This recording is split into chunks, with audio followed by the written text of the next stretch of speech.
एक संत कथा कह रहे थे और संतों की जब महिमा का बखान कर रहे थे तो उस समय एक व्यक्ति ने कहा कि महाराज आप इतनी संत की महिमा का बखान कर रहे हो कि संत से क्या होगा, संत की जो कृपा है जीवन में क्या कर सकती है। संत ने कहा मैं तेरे को आज से 60-70 साल पुरानी घटना बताता हूं। अहमदाबाद से आनंद की तरफ जब जाते हैं तो रास्ते में एक दशरथ नाम का स्टेशन पड़ता है, छोटी सी जगह दशरथ। उस गांव में मनसुखराम नाम के एक मास्टर रहते थे, स्कूल में पढ़ाते थे, मास्टर जी थे वो, लेकिन नाम तो मनसुखराम था, लेकिन काम ऐसे थे कि अगर भगवान का नाम अगर कोई दूसरा भी कहे उनके सामने तो उसको मारने दौड़ते। कोई संत अगर बगल से भी निकल जाए तो संत के पीछे डंडा लेके पड़ जाए, ऐसे थे मनसुखराम मास्टर, घोर नास्तिक। लेकिन उनकी जो पत्नी थी, पत्नी का नाम था उधम बाई, उनकी पत्नी जो थी वो परम भागवत थी, भगवान के चरणों में श्रद्धा विश्वास रखने वाली, नित्य नियमित रूप से भगवान का पूजन करती, चुपचाप ना पति को बिना बताए मन ही मन भगवान के लिए समर्पित रहती थी। और वो दशरथ नाम की जो जगह है वहीं से संतों का अक्सर आना जाना होता था। तो कहते हैं ना कि जहां पर गांव बसता है वहां पर कचरे का ढेर भी होता है। उस गांव के कुछ लोगों ने क्या सोचा कि ये संत रोज रोज आकर के परेशान करते हैं, यहीं से निकलते हैं, इनको ऐसा सबक सिखाया जाए कि दोबारा यहां से निकलना बंद कर दें। तो एक बार एक संत ने, संतों की टोली थी, संत ने कहा कि भाई रात्रि होने वाली है और रात्रि तो हम अभी स्टेशन पे गुजार लेंगे, लेकिन कल का दिन और हम यहाँ पर रुकना चाहेंगे। कोई अगर किसी वैष्णव का घर अगर यहाँ पर हो तो आप बताएं, वहां जाकर हम भोजन प्रसादी प्राप्त कर लें। तो उस गांव के जो लोग थे, 2-4 लोग रहे होंगे ऐसे, उन्होंने कहा कि बोले यहाँ पर एक मनसुखराम मास्टर का घर है, वो ब्राह्मण है और वो वैष्णव हैं और वो बहुत संतों को मानते हैं, भगवान को मानते हैं, आप उनके घर पे चले जाओ और वहां जाकर के जो है भोजन प्रसादी आपको मिल जाएगी। 11 बजे 12 बजे के आसपास का टाइम होगा। मास्टर मनसुखराम तो स्कूल गए हुए थे, उनकी पत्नी घर में अकेली थी। उनकी पत्नी के पास जब ये सब लोग पहुंचे वहां संत समाज, तो संत समाज ने कहा कि देवी हमको पता लगा है कि ये वैष्णव का घर है, ब्राह्मण का घर है और हम संत भोजन प्राप्त करना चाहते हैं। देवी कुछ मिलेगा हमको भोजन के लिए, कुछ आटा दाल सीरा कुछ हमको दे दो, हम अपने हाथ से बना लेंगे। उधम बाई ने सोचा कि भगवान आज कैसी दुविधा में डाल दिया आपने। द्वार पे संत है, अगर संत की सेवा करती हूं तो पति नाराज होते हैं, और अगर पति की बात अगर ध्यान में रखती हूं, पति की बात मानती हूं, तो द्वार से संत भूखा चला जाएगा। उधम बाई ने सोचा जो होगा देखा जाएगा, द्वार आए संत को तो बिना भोजन के नहीं जाने दूंगी मैं। उधम बाई ने क्या किया, आटा सीरा जो कुछ था वो सब संतों को दिया और कहा महाराज 2 घंटे के अंदर प्रयास कीजिएगा कि आप भोजन बना के पाकर के यहां से चले जाएं। संतों ने भोजन बनाया, भोजन पाके संत निवृत्त हुए, जाने की तैयारी में ही थे। संत ने उधम बाई को बुलाया और कहा देवी हम इतनी देर से आपको देख रहे हैं कि बड़ी व्याकुल दिखाई दे रही हो, आप बड़ी बेचैन हो, क्या बात है। उधम बाई ने कहा, बोले संत जन मेरे पति नास्तिक प्रवृत्ति के हैं, ईश्वर में संत में भरोसा नहीं रखते हैं, और अगर उन्होंने आपको देख लिया तो आपको और मुझे दोनों को बुरा भला कहेंगे, मारने को दौड़ेंगे। इसीलिए मैं बड़ी व्याकुल थी, बस वो आने ही वाले हैं, आपसे निवेदन है कि भोजन हो गया महाराज, अब आप पधारो। संत ने कहा देवी वैसे तो हम चले जाते हैं, लेकिन हमने तेरे घर का अन्न खाया है, अब तो हम तेरे पति से मिलकर ही जाएंगे, बिना मिले अब हम नहीं जाएंगे। संत वहीं बैठे रहे। मनसुखराम जी का आना हुआ, मास्टर मनसुखराम बगीचे में देखा संत बैठे हैं, अपनी पत्नी पर चिल्लाए जोर से, किसने बैठाया इनको, कौन है ये। संतों की तरफ दौड़े, पत्नी को मारने के लिए दौड़ा। संत ने जाकर के उनका हाथ पकड़ लिया, बोले मनसुख राम सुनो, पहले हमारी बात सुनो, उसके बाद कुछ बोलना। संत का कुछ प्रभाव था, संत की दृष्टि पड़ गई, संत के स्पर्श से कुछ भगवान का चमत्कार हो गया। मनसुख राम ने थोड़ी देर के लिए बात मान ली कि बोले ठीक है, क्या कहना चाह रहे हो बताओ। बोले बैठो। वो कहते हैं, संत कहते हैं, मनसुख राम सुन, हरि का सुमिरन किया करो, प्रभु के सहारे जिया करो। हरि का सुमिरन किया करो, प्रभु के सहारे जिया करो। हरि का सुमिरन किया करो, प्रभु के सहारे जिया करो। हरि का सुमिरन किया करो, प्रभु के सहारे जिया करो।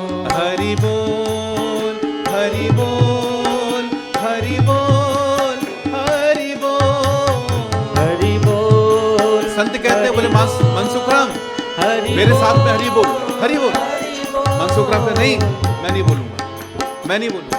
संत कहते हैं बोल, हरि बोल, हरि बोल, हरि बोल, हरि बोल, हरि बोल, हरि बोल, हरि बोल, हरि बोल। हरि का सुमिरन किया करो, प्रभु के सहारे जिया करो। हरि का सुमिरन किया करो, प्रभु के सहारे जिया करो। संत कहते हैं मनसुख राम, ये मनुष्य का जीवन बड़ा मुश्किल से मिला है, इसको व्यर्थ मत जाने देना। सुर दुर्लभ मानव तन तूने बड़े भाग्य से पाया है। सुर दुर्लभ मानव तन तूने बड़े भाग्य से पाया है। विषयों में फंस करके बंदे हीरा जन्म गवाया है। विषयों में फंस करके बंदे हीरा जन्म गवाया। संत कहते हैं मनसुख राम, तुम कुसंग का त्याग कर दो, क्योंकि कुसंग का ही प्रभाव है कि तुम्हारे अंदर ऐसी वृत्ति आई है। दुष्ट संग ना किया करो, प्रभु के सहारे जिया करो। दुष्ट संग ना किया करो, प्रभु के सहारे जिया करो। हरि का सुमिरन किया करो, प्रभु के सहारे जिया करो। हरि का सुमिरन किया करो, प्रभु के सहारे जिया संत कहते हैं, करो। हरि बोल, हरि बोल, हरि बोल, हरि बोल, हरि बोल, हरि बोल, हरि बोल, हरि बोल। हरि बोल, हरि बोल, हरि बोल, हरि बोल, हरि बोल, हरि बोल, हरि बोल, हरि बोल। संत कहते हैं, रैन गवाई सोय के दिवस गवाया खाए। रैन गवाई सोए के दिवस गवाया खाई के। हीरा जन्म अमोल तेरा कौड़ी कौड़ी जाए। हीरा जन्म खोल तेरा कोड़ी कोड़ी जा। इसीलिए मनसुख राम मैं तुमसे कह रहा हूं, क्या नाम उसी का लिया करो, प्रभु के सहारे जिया करो। नाम उसी का लिया करो, प्रभु के सहारे जिया करो।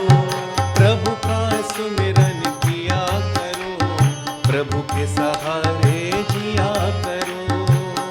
का सुमिरन किया करो, प्रभु के सहारे जिया करो। हरि बोल, हरि बोल, हरि बोल, हरि बोल, हरि बोल, हरि बोल,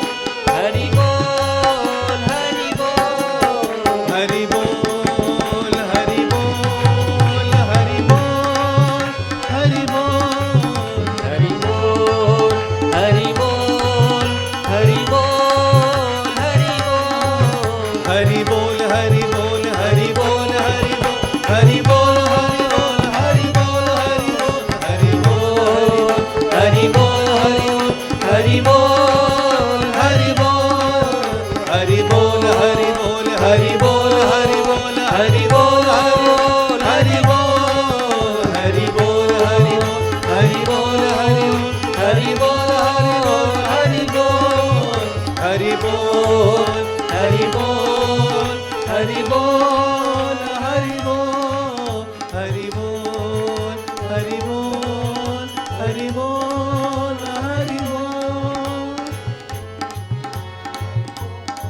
हरि बोल। हरि बोल की ऐसी धुन मनसुख राम के अंदर समा गई, कुछ संत की कृपा रही, वो हरि बोल हरि बोल हरि बोल हरि बोल करता रहा। संत ने जगाया, अनजाने में ही मनसुख राम की समाधि लग गई। अनजाने में ही मनसुख राम को बताया भी नहीं चला कब 2 क्षण के लिए समाधि लग गई। संत ने जगाया, मनसुख राम, मास्टर मनसुख राम उठो। अब मास्टर मनसुख राम वो नास्तिक मनसुख राम नहीं रहा था, अब भगवान का भक्त आस्तिक मनसुख राम बन चुका था। संत की कृपा देखो, जो व्यक्ति संत को मारने के लिए दौड़ रहा था, संत ने कैसी कृपा की कि नास्तिक मनसुख राम में से भगवान का भक्त आस्तिक मनसुख राम मास्टर हो गए। मनसुख राम ने संत को प्रणाम किया और संत की उपस्थिति में एक नियम ले लिया। नियम क्या लिया? आपके हमारे जीवन में कभी कोई शुभ संकल्प अगर लेना हो तो श्रेष्ठ जनों के सामने लेना, संतों की संगति में लेना। नियम ये लिया कि वहाँ पास में डाकोर में ठाकुर जी का मंदिर है, कृष्ण जी का मंदिर है। हर पूर्णिमा पर डाकोर जी जाने का नियम लिया कि मैं हर पूर्णिमा जाकर के दर्शन करूँगा। अब मास्टर मनसुख राम जब स्कूल में जाते तो अब उनका व्यवहार बदल गया। जो पहले भगवान की चर्चा कभी स्कूल में नहीं होने देते, अब वो भगवान के पाठ पढ़ाते हैं। बच्चों को गीता का पाठ पढ़ाते हैं, रामायण का पाठ पढ़ाते हैं, दीवारों पर श्लोक लिख दिए गए। बच्चों को सुबह उठ करके प्राणायाम कराते हैं, ध्यान कराते हैं, सूर्य नमस्कार कराते हैं, खुद भी करते हैं। संत की कृपा से मनसुख राम में से आस्तिक मनसुख राम हो गए और आस्तिक मनसुख राम की वजह से स्कूल का माहौल बदल गया। बच्चे स्कूल की कीर्तन करते, हरि बोल हरि बोल हरि बोल हरि बोल हरि बोल। कीर्तन करने वाले के प्रभाव में आने से जो है दूसरे व्यक्ति के अंदर भी वो कीर्तन की तरंगें दौड़ जाती हैं। जैसे अगर किसी एक को करंट लगा हो तो आपको करंट को पकड़ने की जरूरत नहीं है, आप उस व्यक्ति को छू लीजिए तो आपके अंदर भी करंट चला जाएगा। तो मनसुख राम खुद भी कीर्तन करते, बच्चों को भी कीर्तन कराते, पूरा माहौल स्कूल का बदल गया। अब गांव वाले परेशान कि ये कैसा कर दिया मनसुख राम ने। अभी तक जो नास्तिक था मनसुख राम, तब गांव वालों को तकलीफ नहीं थी, लेकिन मनसुख राम जब आस्तिक हो गए, जब खुद भी सदमार्ग पर चल रहे हैं, दूसरों को भी चला रहे हैं, तब 4 लोग परेशानी खड़ी करने वाले हो जाते हैं। शिक्षा विभाग में मनसुख राम मास्टर जी की शिकायत की गई कि ये स्कूल में पढ़ाते लिखाते नहीं है, बच्चों को केवल कीर्तन भगवान के कराते रहते हैं, जय सिया राम कराते रहते हैं। बोले इससे बच्चों का भविष्य बनने वाला नहीं है, आप आकर के इनकी जांच कीजिए और इनको नौकरी से हटाइए। साहब शिक्षा अधिकारी आए, शिक्षा अधिकारी ने देखा स्कूल का माहौल और जैसे ही स्कूल के अंदर प्रवेश किया उनको कुछ अलग सा माहौल दिखाई दिया, कुछ सुगंधित वातावरण दिखाई दिया। पूरे स्कूल का अवलोकन किया, उन्होंने देखा बच्चे किस प्रकार गीता का पाठ कर रहे हैं, स्कूल की जो पढ़ाई की किताबें थे वो भी अच्छे से पढ़ रहे हैं, बराबर बच्चों का जो कोर्स था वो पूरा हो रहा है। शिक्षा विभाग के अधिकारी ने आज से 80-100 साल पहले की अगर ये घटना है तो 5 रुपए का इंक्रीमेंट मनसुख राम जी को दिया कि आपके स्कूल का माहौल बहुत अच्छा है, वातावरण बहुत अच्छा है, आप बहुत ईमानदारी से पढ़ाते हैं, इसीलिए हम आपको 5 रुपए का आपके वेतन में वृद्धि करते हैं। और शिक्षा अधिकारी वहां से चले गए। गांव वालों ने सोचा, बोले ये तो उल्टा काम हो गया, हमने तो बुलाया था शिकायत करने के लिए, ये तो उनकी वेतन वृद्धि करके चले गए। अरे कुछ दिन और बीते, उन्होंने कहा कि एक काम करो, अब इनसे बड़े जो शिक्षा अधिकारी हैं उच्च विभाग के, उनको बुलाया जाए। उनके लिए साहब शिकायत लिखी गई कि बोले कि आप जो है इस दिन पर आप आइए और आकर के देखिए कि ये स्कूल में ही नहीं मिलेंगे। दिन कौन सा था? पूर्णिमा का दिन था, वो तारीख दी गई पूर्णिमा वाली कि आप उसी दिन आइए और स्कूल में आकर के आप देखिए कि मनसुख राम आपको स्कूल में नहीं मिलेंगे, बच्चों को पढ़ाते नहीं है, स्कूल का माहौल खराब है, बच्चे बिल्कुल नहीं पढ़ रहे हैं, गलत शिक्षा मिल रही है बच्चों को। साहब शिक्षा अधिकारी आए, पूर्णिमा का दिन था। जिस ट्रेन से शिक्षा अधिकारी उतरे उसी ट्रेन से मनसुख राम जी चढ़े।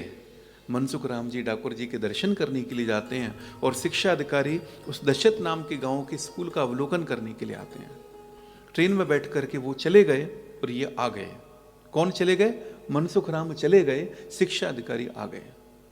स्कूल में पहुंचे, इधर उधर उन्होंने देखा, बच्चों से बातचीत की। गांव वालों ने बोला कि देखो, हमने आपसे कहा था ना कि मनसुख राम नहीं है स्कूल में, देखो देखो। आप बच्चों को और प्रश्न घुमा करके पूछिएगा, बच्चों से सीधे सीधे मत पूछिएगा, आपको तब पता लगेगा कि कितना खराब माहौल है स्कूल का। इतने में क्या देखते हैं कि मास्टर मनसुख राम चले आ रहे हैं, हाथ में पोथी है उनके। आकर के शिक्षा अधिकारी को कहा कि साहब क्षमा करना, मुझे आपके आने की सूचना नहीं थी, इसीलिए मैं नहीं आ पाया, थोड़ा सा विलंब हो गया, क्षमा करना। शिक्षा अधिकारी ने कहा कोई बात नहीं मनसुख राम जी, हम स्कूल में अवलोकन करेंगे, आप हमारे साथ में रहिए। गांव वालों ने कहा कि बच्चों से घुमा करके प्रश्न कीजिए।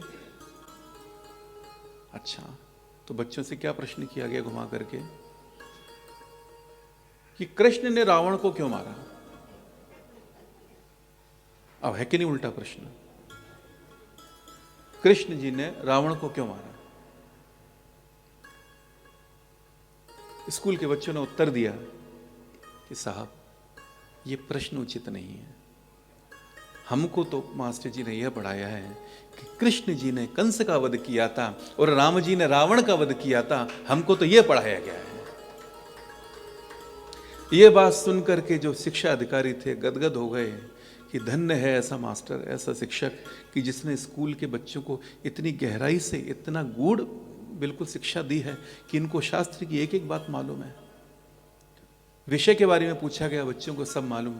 शिक्षा अधिकारी ने कहा, बोले मनसुख राम जी, हम आपको 25 रुपए की वेतन वृद्धि देते हैं और हम ये चाहेंगे कि आप जैसे शिक्षक का सानिध्य और भी लोगों को मिले। हम शासन से ये आपके लिए गुजारिश करेंगे कि आपको शिक्षा अधिकारी बनाया जाए। स्कूल का अवलोकन पूरा हुआ, शाम की ट्रेन से शिक्षा अधिकारी थे, उनको जाना था। ट्रेन आई, जो शिक्षा अधिकारी थे वो ट्रेन में चढ़े और जब वो ट्रेन में चढ़े रहे थे, सामने से क्या देखते हैं कि ट्रेन में से मनसुख राम जी उनकी पत्नी उदम भाई के साथ उतर रहे हैं। मनसुख राम जी ने देखा कि साहब आपकी कोई सूचना नहीं थी मेरे पास, और मेरा नियम है कि मैं हर पूर्णिमा को ठाकुर जी के दर्शन करने के लिए जाता हूँ। आपकी सूचना नहीं मिली मुझे और मेरा नियम था, क्षमा कीजिएगा, मैं आपके पास नहीं आ सका, आपके सन्मुख नहीं हो सका मैं। शिक्षा अधिकारी ने कहा, बोले मनसुख राम जी आप कैसी बात कर रहे हो, दिन भर आप साथ में थे, सत्य घटना है ये। आज भी अगर उस स्थान पे आप जाकर के पूछेंगे तो पता लगेगा आपको।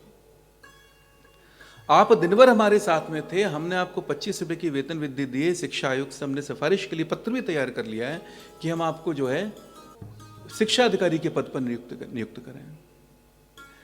यह सुनते ही जो है मनसुख राम जी की आंखों से आंसू उतर आए। बोले आज जब मैं ठाकुर जी के दर्शन सामने में कर रहा था तो आज ठाकुर जी के नेत्रों में मुझे वो तेज दिखाई नहीं दिया। जब मैंने प्रसाद अर्पण किया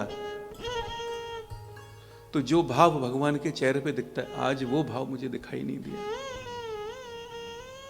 मनसुख राम जी ने एक कागज लिया और जो वहीं पर अपना इस्तीफा लिख दिया कि मेरे भगवान को मैं कष्ट नहीं दे सकता कि एक भक्त की वजह से भगवान को उसकी नौकरी करने के लिए आना पड़े।